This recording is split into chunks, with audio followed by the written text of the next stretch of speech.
saudara-saudara yang hadir dalam majelis ini yang kami hormati. Malam ini sebenarnya belum ada pertanyaan yang harus saya jawab, tetapi ada juga. Cuma biasanya saya harus mempelajari dulu jawabannya. Pertanyaan itu baru masuk saat ini, jadi barangkali minggu depan mudah-mudahan bisa saya jawab. Yaitu pertanyaan, bunyinya supaya juga menjadi pikiran saudara-saudara. Apa benar ada hadis yang menyatakan bahwa jika seseorang muslim pergi ke dukun, maka sholatnya selama 40 hari akan hilang?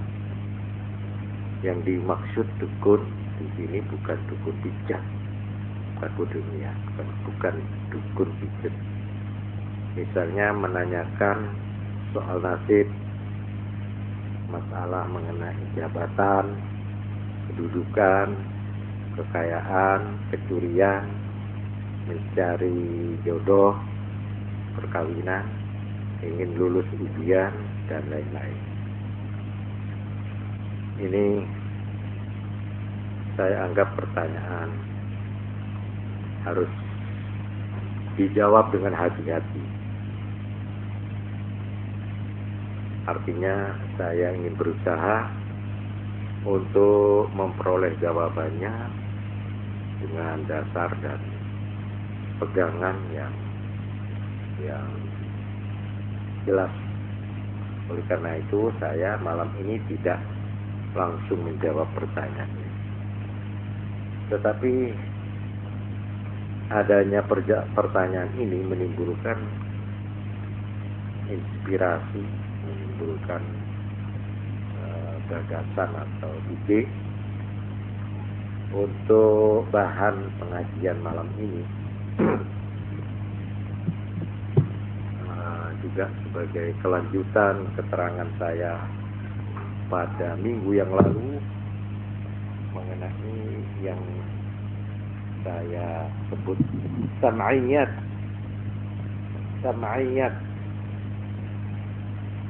yaitu hal-hal yang kita mengetahuinya semata-mata dari sumber yang kita anggap otentik, sumber yang dapat dipertanggungjawabkan,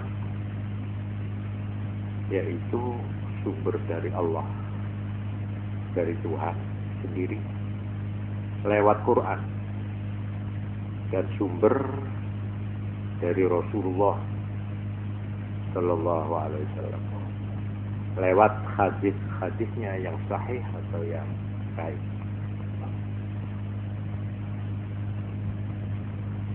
Terutama menyangkut hal-hal yang disebut gaib, yang panca indera tidak mungkin atau tidak mampu untuk mengetahui secara yakin atau meyakinkan, sehingga kalau banyak orang tidak percaya, itu ya masuk akal, artinya logis.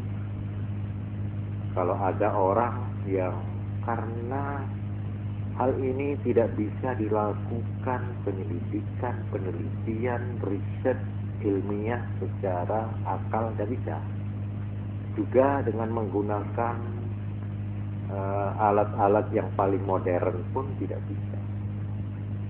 Sebab ini berada di luar jangkauan panca indera dan di luar jangkauan akal. Memang Tuhan di dalam banyak hal mempamerkan kepada kita manusia hal-hal yang kita itu menjadi bingung, menjadi gelap, nggak ngerti sama sekali. Antara lain seperti yang disinggung di dalam pertanyaan tadi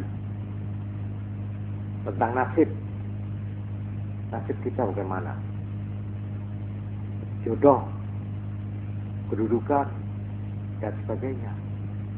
Ini memang dipamerkan, malah di dalam Quran ada itu disebutkan beberapa hal yang kamu manusia dengan segala kepandaianmu,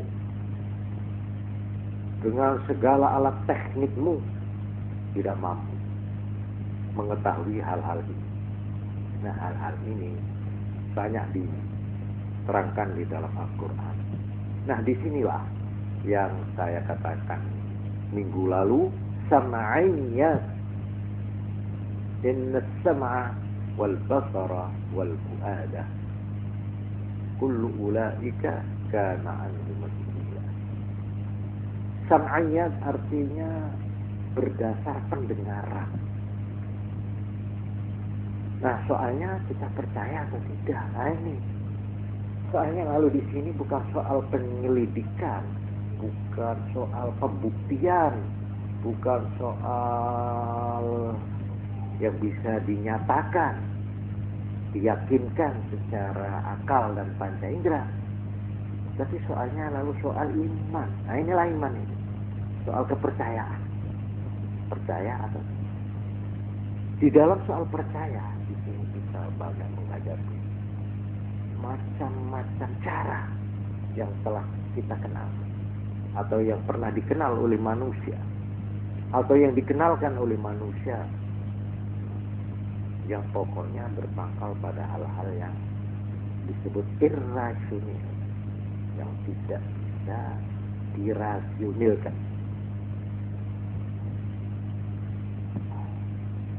Soal pendukunan ya termasuk, soal kekuatan gaib, baik yang berupa suara-suara gaib, wangsit katanya, atau wahyu, atau apalagi yang disebut suara-suara gaib ya.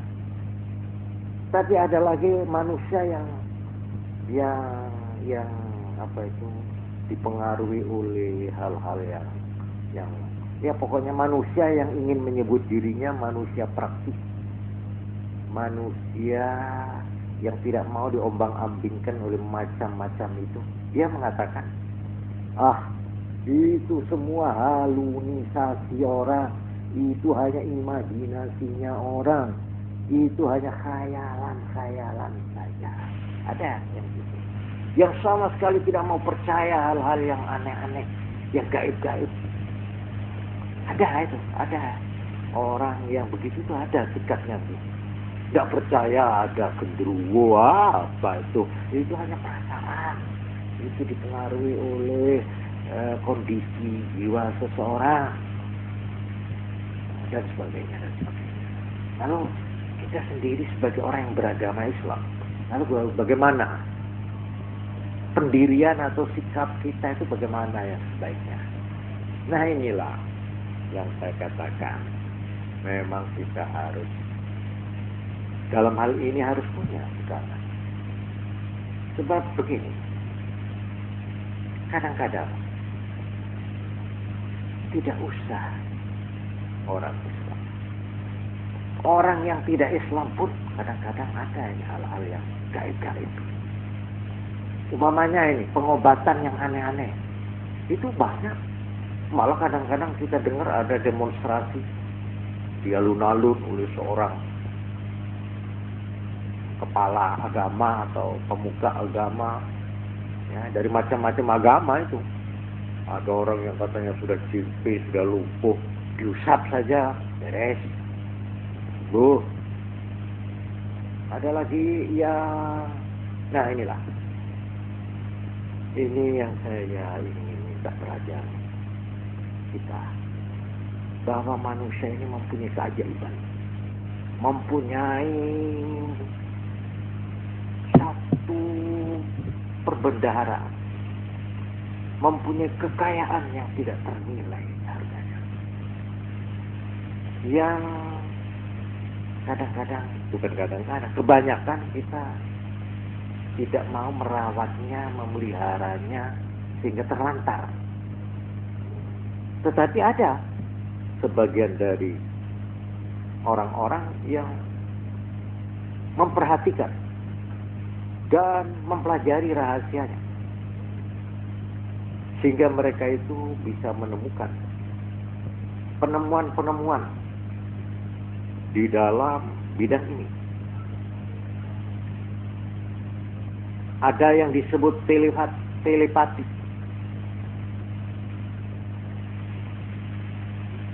yaitu bisa menjangkau hal-hal yang jauh, membaca pikiran orang.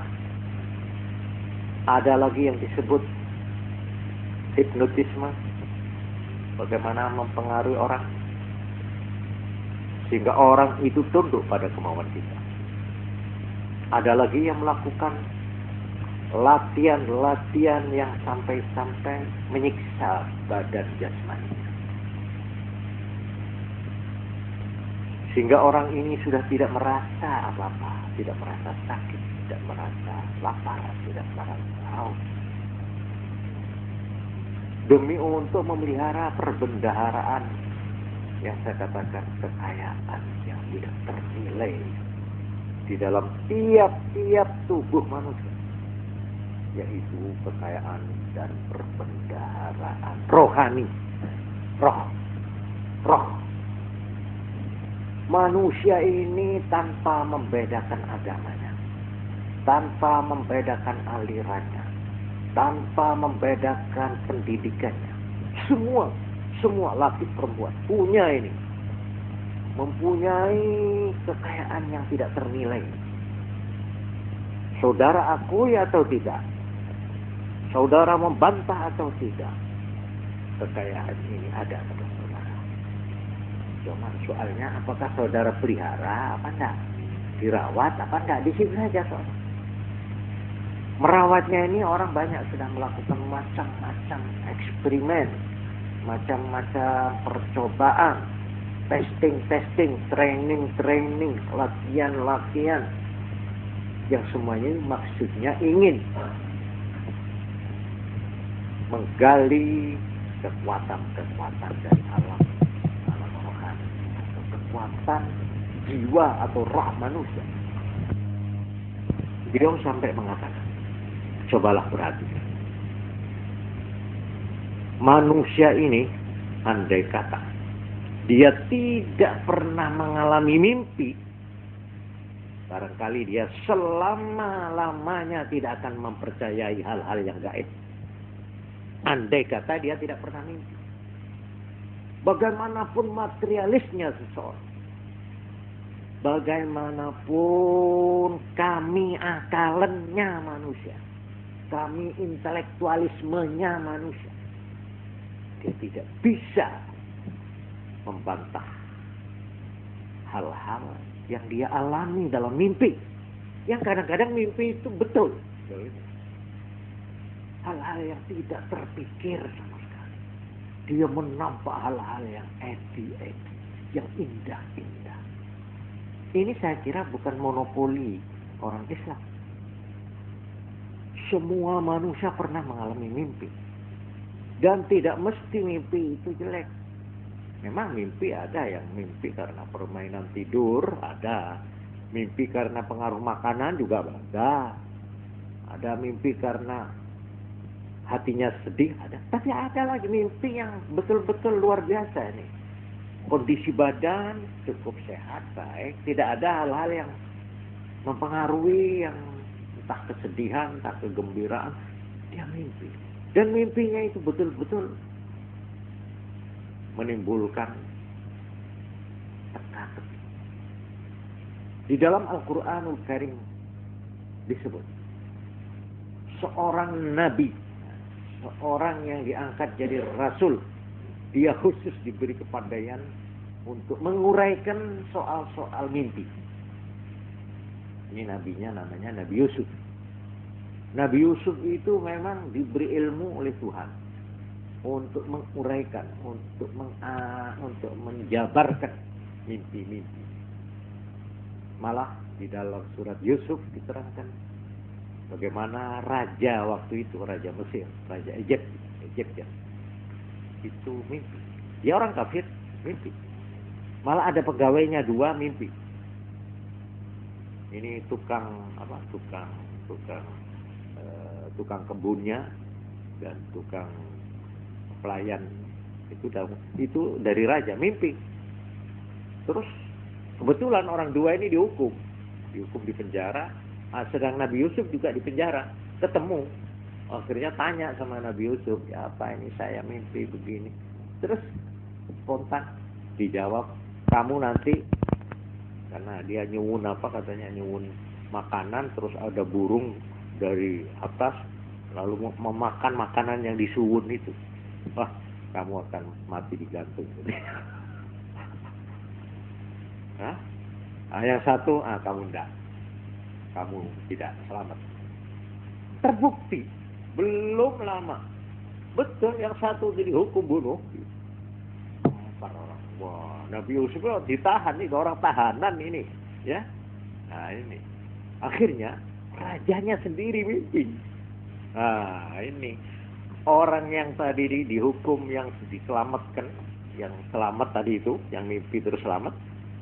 Nah ini dia pegawai raja itu mendengar raja mimpi, semua dukun, ya, semua raja dulu itu punya dukun, ya ahli sihir, ya dukun, ya tukang macam-macam itu, semua raja itu punya itu, ya dukun yang meramal itu punya semua itu raja-raja. Saya kira sampai sekarang pun ada itu masih, ya saya kira itu, ya saya kira. Sebab memang banyak hal-hal yang raja atau orang yang berada di kedudukan yang tertinggi itu bingung, akalnya ada kamot, ada hal-hal yang aneh. Dia harus menentukan pendirian dan menentukan tindakan, mengambil tindakan. Nah, di sini dia lalu lari ke hal-hal yang gaib. Ini sudah sejak tadi. Nah ini raja waktu mimpi, si orang pegawai tadi itu ingat, loh, saya sanggup raja, kalau memang ini ada nih saya. Baiklah. Siapa? Orangnya dihukum di penjara. Oh ya sudah. Coba direktur penjara itu bebaskan orang itu biar datang ke sini. Biar dia bisa meramalkan apa mimpi saya ini gawat. Masa ada 7 ekor sapi gemuk dimakan oleh 7 ekor sapi kurus. Ini apa-apaan ini, saya kok. Orang raja itu kalau mimpi yang gawat-gawat itu nasib negara itu, nasib rakyat itu, bukan nasib perorangan. Karena itu ini dianggap gawat nih, serius ini. Ya. Lalu Nabi Yusuf jawab, baiklah, kalau saya mau dibebaskan, baik, cuma saya minta lebih dulu diselesaikan. Saya nih dihukum, ini salah saya apa sih? Saya kalau hanya dibebaskan saja, saya tidak ingin. Saya ini difitnah katanya saya ini main-main sama induk semang saya katanya. Wanita istrinya pembesar itu malah kepala polisi, kepala kepolisian, ya menteri lah sekarang. Itu istrinya itu katanya diganggu oleh Yusuf. Nabi Yusuf itu gantengnya bukan main. Begitu orang melihat, ya katanya Quran, sampai wanita-wanita yang sedang ngiris-ngiris bawang itu keliru ngiris gerijine. Saking oleh kesemsem delok Nabi Yusuf, masalah in hadza illa malakun karim. Ini bukan orang, ini malaikat ini katanya. Bukan main. Nah, dia dituduh katanya main api katanya. Lah ini saya kalau ini tidak dibereskan saya tidak mau keluar. Biarpun ini merupakan hadiah dari raja, saya minta maaf. Wah, raja berkepentingan ini mimpi saya tidak bisa diterangkan ini kalau dia tidak keluar ini. Akhirnya begitulah dipanggil semua istri-istri itu yang memfitnah. Ayo, apa ini yang bilang katanya Yusuf main-main 4 lipat ini. Ayo sini diadili. Akhirnya mereka mengaku. memang kami hanya memfitnah, begitulah. Akhirnya dibebaskan. Nah, setelah dibebaskan, Nabi Yusuf menjawab tentang mimpi. Mimpi sampean itu begini. Ini akan ada paceklik selama 7 tahun. Karena itu, kalau sampean ingin supaya rakyat dan negara ini tidak sengsara, bikin persiapan, persediaan, lumbung untuk keperluan 7 tahun yang akan datang. Saat-saat ini betul-betul hebat. Orang tidak mengerti ini soal gaib ini, lewat mimpi. Akhirnya betul. Dan ya rupanya begitu tertarik raja itu sampai Nabi Yusuf diangkat menjadi menteri yang ngurusi panganan ini. Ya, Bulog. Dari Bulog. Dia yang diberi tanggung jawab untuk ngurusi soal makanan. Dan konsepsinya itu dijalankan. Dan inilah pertama kali ada lumbung negara itu. Ya. Jadi semua petani yang mau itu tidak boleh diambil semua. Harus dimasukkan di lumbung-lumbung yang disediakan di desa-desa. Persiapan untuk 7. Betul. 7 tahun berikutnya paceklik. Kemarau panjang luar biasa. Ya. Nah, tapi karena sudah ada persediaan makanan, ya tidak apa-apa. Malah melimpah akhirnya. Setelah itu datanglah masa yang wajar dan sebagainya. Nah ini jadi mimpi. Mimpi itu ada macam 2. Menurut agama ada yang disebut ru'ya salihah. Mimpi yang positif. Ada lagi yang namakan adghasu ahlam, permainan tidur. Nah ini yang tidak boleh kita gubris. Mimpi-mimpi yang disebut adghasu ahlam, ya entah karena susah lalu mimpi dicek di orang apa aja itu. Mimpi di penjara karena dia banyak utang, itu mungkin itu adghasu ahlam. Tapi ada kondisi kita baik-baik. Kok mimpi hal-hal yang jelas, yang gamblang. Ya? Nah itu termasuk ruya soalnya. Dan apa kata Nabi? Umat Islam, sahabat, kamu tahu, mimpi yang positif itu termasuk 1 bagian dari 46 kenabian. Terus artinya mimpi seseorang itu yang mimpi yang termasuk ru'ya shadiqah itu termasuk 1 bagian dari 46 wahyu. Wahyu itu memang mempunyai tahap atau mempunyai tingkat-tingkat. Yang paling rendah tingkat itu adalah mimpi. Jadi kita menurut ini harus bersyukur, ya, bahwa Tuhan Maha Kuasa, Maha Kasih Sayang. Kita semuanya pernah mengalami mimpi-mimpi yang indah, ya. Mimpi-mimpi yang kadang-kadang menjadi petunjuk untuk memecahkan satu persoalan atau untuk menunjukkan jalan yang harus diambil sebagai kebijaksanaan dan sebagainya. Jadi saudara-saudara kembali lagi bahwa manusia ini tanpa kecuali, tanpa memperhatikan agamanya, tanpa melihat pendidikannya, semua ini diberi anugerah yang maha hebat, yaitu yang namanya roh. Dan roh itu apa? Nabi sendiri dilarang untuk menjelaskan. Waktu ditanya orang bagaimana ada hakikat daripada roh itu apa? Nabi dilarang, jangan. Ini soal-soal yang mungkin orang umum tidak mampu menerima dengan pikirannya yang sederhana, mungkin membahayakan. Oleh karena itu, katakan saja kulir ruhu min amri rabbi.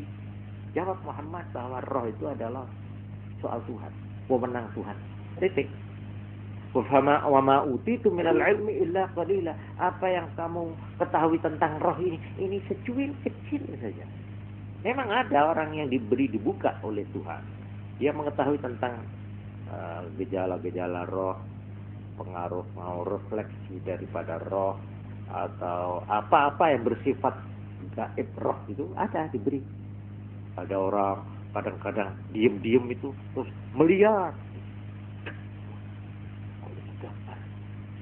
Ada bayangan jelas. Setelah dia mati, ternyata wajah ayahnya yang sudah almarhum. Ada itu orang yang begitu itu. Dia tidak ngerti dulu apa. Ada lagi seorang ibu, anaknya berada di Jakarta. Dia tidak pikir, tidak melintas sana. Duh, anakku kok katok, rumah saku ya rene, malah harus salaman karo aku. Lah kok jebule sisi ana berita telegram mati ketabrak. Banyak loh kejadian. Seorang istri kadang-kadang itu bangun dengan kagetnya begitu. Bang. Oh, dia teriak panggil suaminya yang tentara dia. Enggak tahu persis pada saat itu suaminya ditembak mati di medan perang. Ini kontak roh ini namanya. Ini yang kita itu enggak bisa. Opong ini ki opong ini. Jadi padahal kita ini orang-orang yang tidak melakukan perawatan yang cermat terhadap kekuatan roh. Kita ini orang biasa, tapi kadang-kadang melihat hal-hal yang aneh. Kadang-kadang tidak nampak ya dalam bentuk gambar atau bentuk nyata, cuma kadang-kadang ingatan. Kemarin aku kok iso eling si A, kelingan si B, padahal saya enggak pernah rasan-rasan, gitu ya. Dan ada lagi yang cuma berupa kontak. Terus ini apa itu sial, perasaan sial. Gitu. Apa ada hukuman terhadapan? Gini yo, apa aku ini? Itu kejadian akan terjadi kurang 2-3 jam. Betul, entah rumahnya roboh, entah ada kebakaran, entah ada yang meninggal, tapi dibarengi kerasa kecil. Uang ini sial, ini namanya. Jadi artinya bahwa kecuali hubungan timbal balik antara kita dan kita manusia secara fisik, secara jasmani, hubungan antar, juga ada hubungan pikiran ada. Nah di sini orang lalu menemukan telepati apa itu, ya. Juga hubungan roh. Malah kita tidak usah jauh-jauh. Ya. Buat orang yang percaya kepada sam'iyat. Sam'iyat itu artinya hal-hal yang kita dengar tadi itu dari Quran atau dari hadis. Sudah ada sabda Nabi itu. Yang beliau mengatakan begini.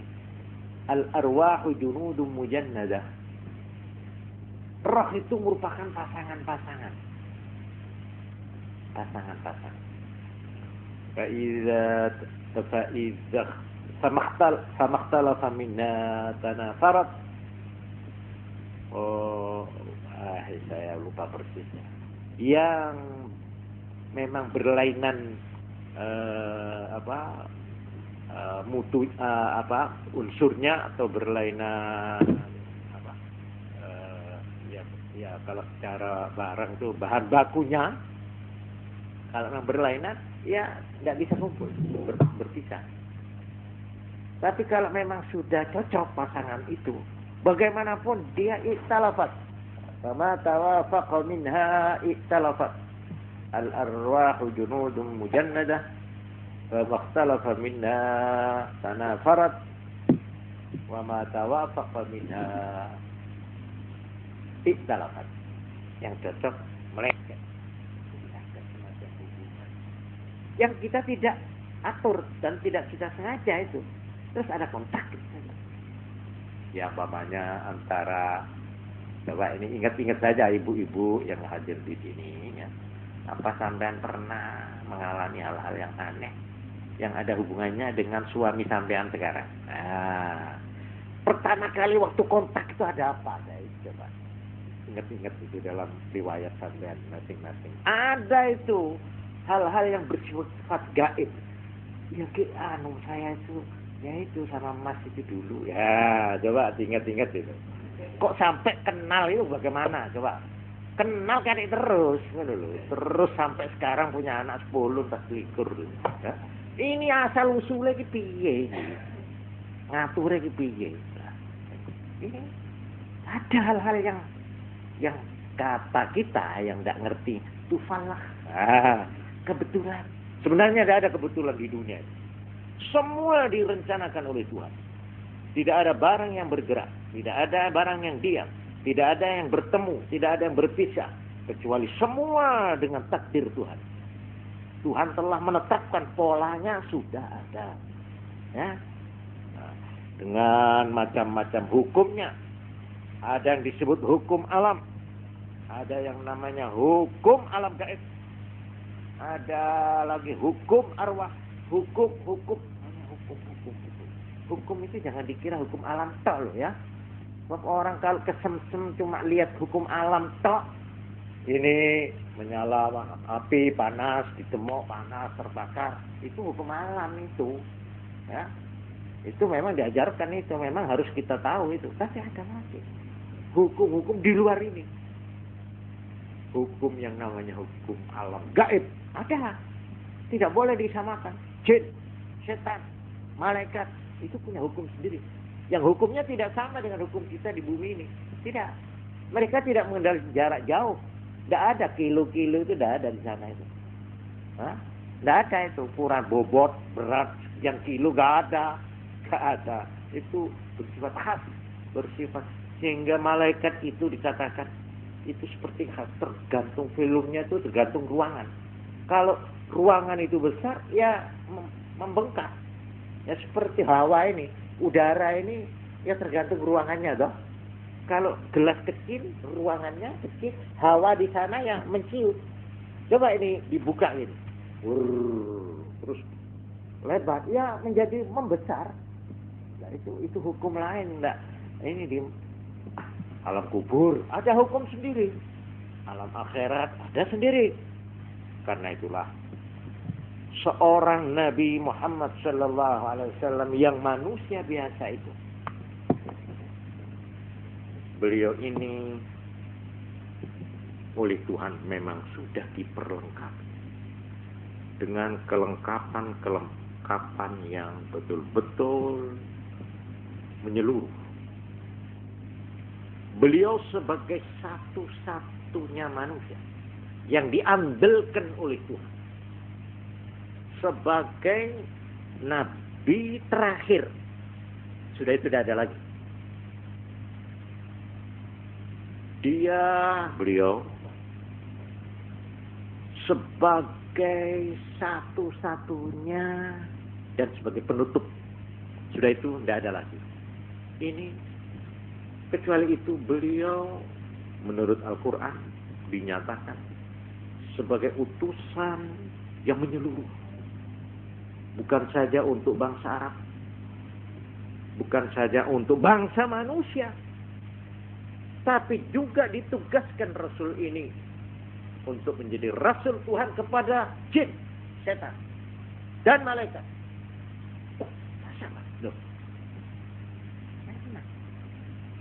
Tuhan mengatakan di dalam firman-Nya, "Wa ma khalaqtul jinna wal insa illa liya'budun." Aku tidak menciptakan jin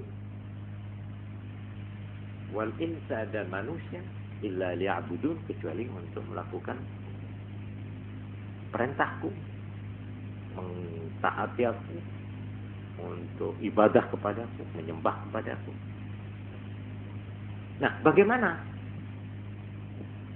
jin itu akan melakukan ibadah? Nah, di dalam Al-Quran disebutkan bahwa tidak ada seorang pun dari jin-jin itu yang diangkat jadi nabi atau jadi rasul. Tidak ada. Jadi menurut Al-Quran,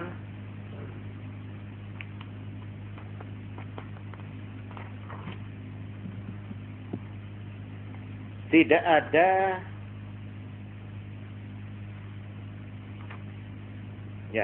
ada perantara untuk menyampaikan perintah-perintah Tuhan. Kalau Tuhan menyampaikan perintah itu langsung, itu namanya wahyu. Dan orang yang menerima langsung dari Tuhan, wahyu, itu artinya nabi. Ya, itu nabi. Kalau nabi itu diperintah oleh Tuhan menyampaikan perintah tadi itu kepada orang lain, itu namanya rasul. Nah ini baik nabi maupun rasul tidak ada di kalangan jin itu, tidak ada. Nabi yang dari jin atau rasul. Nah jadi kalau begitu dia perlu penghubung. Siapa yang menyampaikan perintah Tuhan kepada jin-jin itu? Nah, disinilah Rasulullah Sallallahu Alaihi Wasallam juga beliau ini diutus untuk menyampaikan perintah-perintah Tuhan kepada jin, bukan saja kepada manusia. Nah, disinilah maka Nabi Muhammad Sallallahu Alaihi Wasallam diperlengkapi oleh Tuhan dengan persyaratan dan perlengkapan yang membuat beliau mampu untuk menghubungi alam-alam di luar alam manusia. Nah ini yang kita cara logika ya. Kalau Kanjeng Nabi itu tidak mempunyai kelengkapan alat-alat lah, kalau cara sekarang ini alat-alat ya, seperti orang akan itu astronot ya, mau memasuki alam yang di sana tidak berlaku aturan seperti di bumi ya, dia harus punya alat, kapsul apa, alat teknik dan sebagainya ya. Nabi kita sebagai nabi terakhir, sebagai satu-satunya yang diandalkan oleh Tuhan, ini tidak masuk akal kalau beliau itu tidak diperlengkapi dengan perlengkapan yang memungkinkan. Nah karena itulah di dalam hal ini jawabannya kita peroleh di dalam surat Alam Nashrah.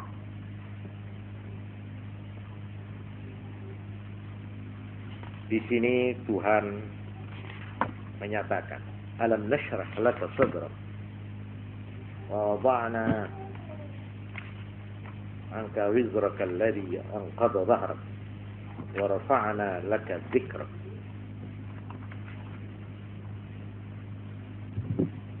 Apakah aku tidak melapangkan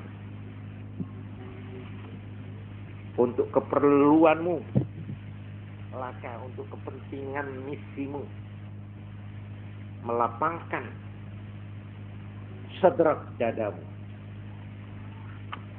jiwamu, kekuatan rohani. Wa wada'na 'anka wizrak, dan aku telah membuang dan meletakkan hal-hal yang memberatkan pikiranmu, memberatkan rohanimu, aku bersihkan. Orfana laka dzikrak. Nah, di dalam keterangan hadis yang melengkapi ini, Nabi itu mengalami 4 kali yang kalau istilah gampang-gampangan pembedahan, operasi. Ya. Tapi yang melakukan operasi ini malaikat, ya, bukan dokter. Itu 4 kali. Alam Nashrah, apakah tidak kami urai, tidak kami bedah, tidak kami buka, lapangkan, itu 4 kali. Pertama pada waktu beliau masih umur 3 tahun, masih bocah, masih ada di pedesaan di Sa'diyah itu apa? Halimah Sa'diyah. Masih disusu oleh Halimah Sa'diyah, itu mengalami umur 3 tahun. Beliau didatangi oleh bentuk orang, malaikat. Bentuk orang tapi. Ini cerita Nabi aku diturokno terus rumah saku setengah tidak sadar, setengah sadar, kene iki dibedel, terus ngene mbuh apa maneh bisa ngene. Pokoknya cerita beliau. Ini satu. Nomor 2, saya waktu umur 10 tahun. 10 tahun ngancik mau menjadi anak tanggung, menjadi ya belum dewasa. Yang ketiga, pada saat saya mau diangkat menjadi nabi. Ya. Jadi waktu akan menerima wahyu Iqra bismi rabbik, saya dibedel mana? Saya dibedah. Itu yang ketiga. Keempat, waktu saya mau Isra Mi'raj. Jadi artinya Nabi ini sebelum menghadapi saat-saat yang penting dalam sejarah, dalam hidupnya, itu kondisi badaniyah dan kondisi rohaniyah sudah dipersiapkan oleh Tuhan, ya, melewati operasi rohani tadi itu, operasi malaiki. Jadi malaiki ini bosok malaikat, bukan dokteri, bukan proses dokter. Waktu itu mungkin belum ada ya pembedahan dokter itu. Jadi Nabi sudah mengalami pembedahan. Memang itu diatur oleh Tuhan supaya kondisi Nabi kuat.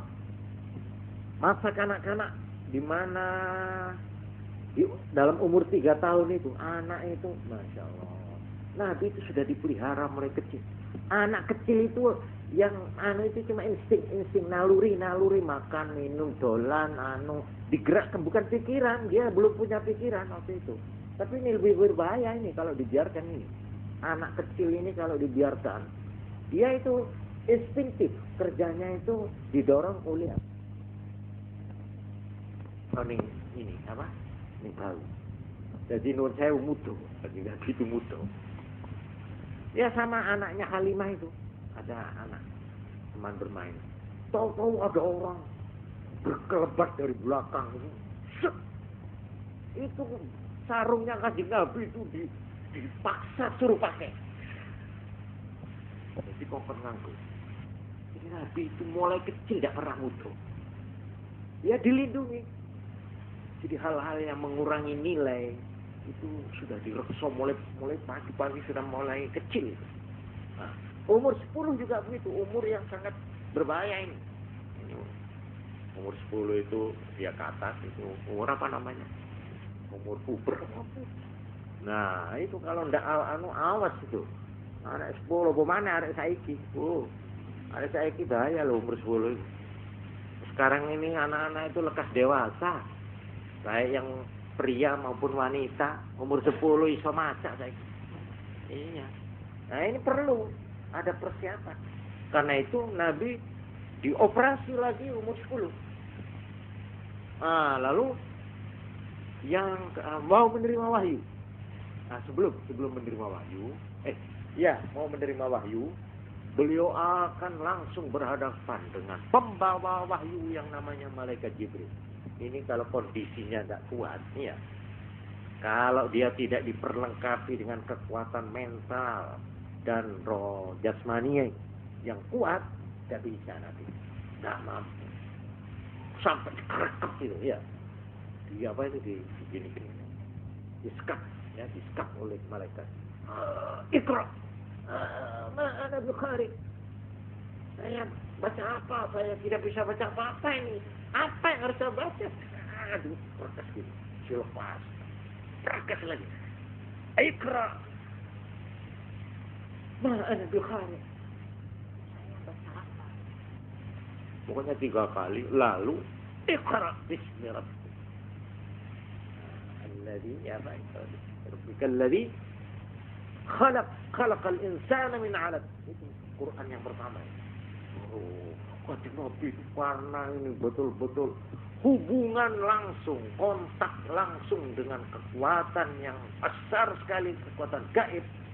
itu badania secara jasmania sama kemerut terus berkeringat lari zamiluni kemulono aku Khadijah kemulono zakiruni karena hawanya itu kenapa aduh kemulono disi aku kemulono dikemuli kenapa wah Ibu Khadijah itu ini perlunya Ibu Khadijah itu karena umurnya sudah dewasa, jadi beliau ini persis praktis menjadi ibu penenang, ya jasanya bukan main.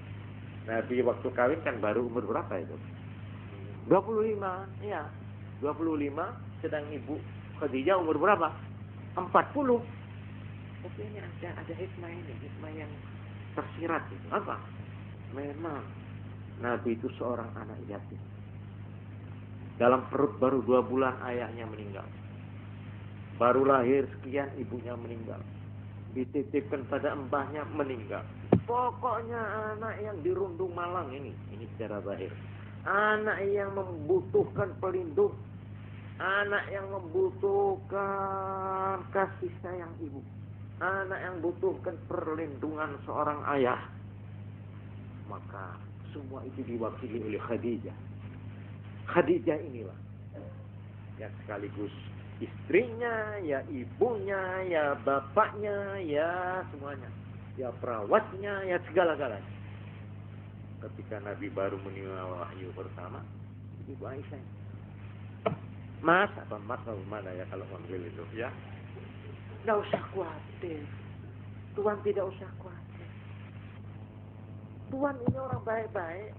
Menghubungi keluarga, tetangga, akhirnya dia kenal betul, persis, tahu dari dekat. Memang Nabi ini terkenal mulai sejak kecil itu. Malah beliau belum apa-apa waktu masih muda, umur 25 tahun. Itu sudah diterima oleh masyarakat Mekah. Yang kafir itu belum jadi Nabi beliau. Dan beliau karena orang yang paling bisa dipercaya, bukan saja omongannya juga hatinya. Sampai tahu semua orang Arab di Mekah kalau mau bepergian jauh itu barang-barangnya berharga dititipkan pada Nabi Muhammad. Belum jadi Nabi ini. Pokoknya jadi bank penitipan emas, berlian, harta, benda yang malah istrinya tidak dipercaya. Diserang dititip no bojoku hilang itu. Ablas itu. Akhirnya pedagang-pedagang Arab itu kalau mau bepergian jauh selalu barangnya dititipkan kepada yang namanya Muhammad. Waktu itu belum jadi Nabi.